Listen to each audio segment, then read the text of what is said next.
So the goal of this video is to find somewhere cool to paint by my apartment without driving anywhere, so just longboarding. Big giant storm cloud, but this park is pretty cool. Could be a potential painting spot. Okay, now I'm getting to this cool cemetery, so let's see if I can find somewhere good to paint.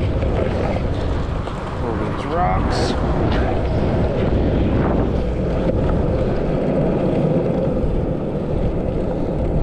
Thing is, there's some really pretty trees back here. I'm not gonna paint any of the gravestones, but I feel like if an artist painted where I was buried and made it look good, just appreciating the places around me, like the trees, I would like that. Okay, where should I go? Where should I go? I can go down here, or I can go down here. I think I'm gonna go down. Well, the thing is, it really helps if you could be in the shade, which is good because a lot of trees over here. But I'm not really trying to make a cemetery. I'm just trying to make a cool tree painting, a little tree study.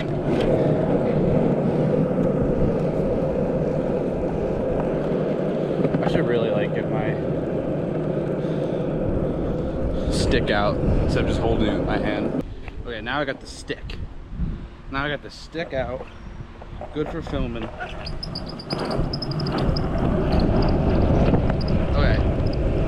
I'm gonna go over here, try to see if I can find a spot by these trees.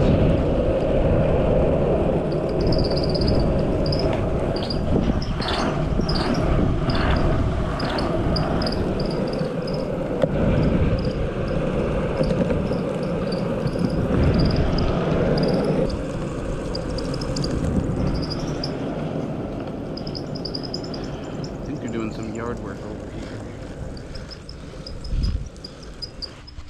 I really wish I brought sunglasses, that's for sure.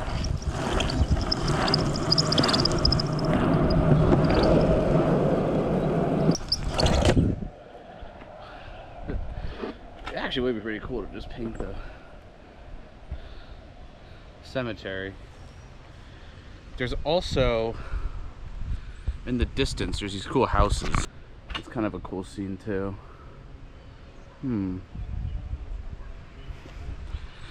Those things are kind of weird. They weird me out. The little houses.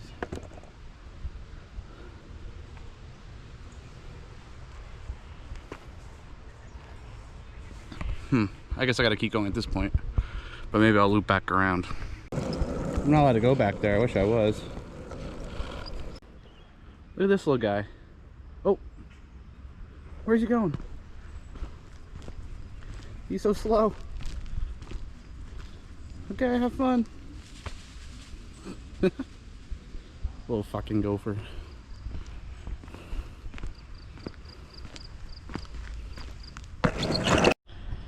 Okay, so basically explored most of the graveyard. And there's definitely a lot of cool graveyard scenes to paint, but I would rather just paint like a normal scene. So I actually think this is the spot right here. I'm gonna paint this little group of trees right under here. Got the shade from this big tree. Don't want to go in grass, don't have to worry about ticks.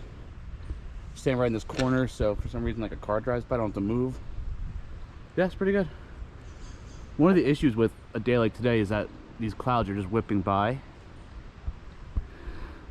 They're really pretty, but they're just whipping by, and so it just goes from pure light to pure dark. See, it was just dark, now it's gonna be pure light that fast, and now it's going back to dark.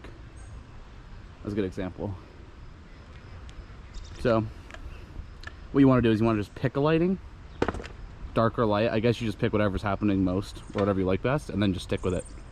So like if it's dark right now, like this, the cloud over it, you kind of just like use your head and then remember what it looks like this with the sun on it. This is a great example.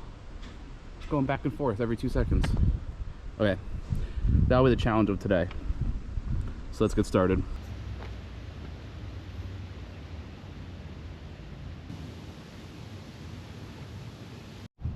Okay, I'm all set up. Got my easel up. Got my little portable cardboard duct tape transportation box that I use as a little tray to hold all my paints and brushes. Palette paper.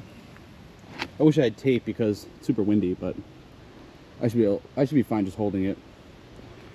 Yeah, this is my super lightweight setup where, you know, I could hike for miles with this stuff. And if I was hiking, I would probably not bring this.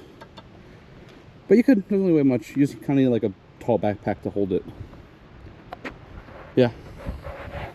So I'm gonna get started painting over this old color study of Peekaboo's Blue Hole in the Catskills. But I already turned it into a large painting. And just kind of like color study. Not that cool, so I'm just gonna paint over it. And then if this is cool, turn this into a big painting. Okay, here's the scene. Let's go. Okay, so I started putting some paint on.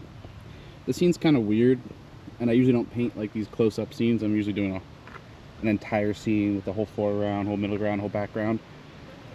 And so I'm just kind of like slapping paint on, like just getting like that sky around that tall tree right here, and then I'm just gonna keep going from there. It's also a little tricky when you're painting over these paintings when you've already done one, because it's hard to like sketch out the painting without using a super bright color that will fuck everything else up later on. So yeah, I'm gonna keep going and then I'll update you. Okay, making a little progress. This shit is hard though, because like I explained earlier, the light keeps changing, and I'm usually just painting exactly what I see. I'm usually a very literal painter, and this scene I'm trying to turn this into like the middle of a forest, so it's pretty hard, but I'm gonna keep chipping away and hopefully I can get something cool. I've made a little more progress. This is a good thing to show. So sometimes when I'm painting, I had the top of the tree right here, and then I'm painting this whole bottom, painting it in, and then I realized, oh, if all these bushes are this big, then this top of the tree, top of the bush, way too small. Top of the bush, top of the tree. It's pretty big. Probably about almost like 1.5. For mine, it's about like half, maybe a little bit less than 1. So you can see on this side, I'm pulling the tree up right here. I had it lower, now I'm just pulling it up on my canvas. Makes the whole scene make more sense. You just kind of have to roll with it as you're doing plein air, because you can't plan this stuff. It's hard, lighting's changing, gotta go quick. So I'm gonna keep going and update you. This is where I am right now. It's looking pretty good. I'm just gonna add some details. Take some sky, put it back into in between the trees, in between the leaves, and try to get out of here before I get rained on. And this is the finished painting. Pretty cool. Pretty fast. Just a quick color study. Got it in the box here, transportation box. So yeah, pretty good session. I low-key just noticed that this building is actually pretty cool. I might come back and paint this for real.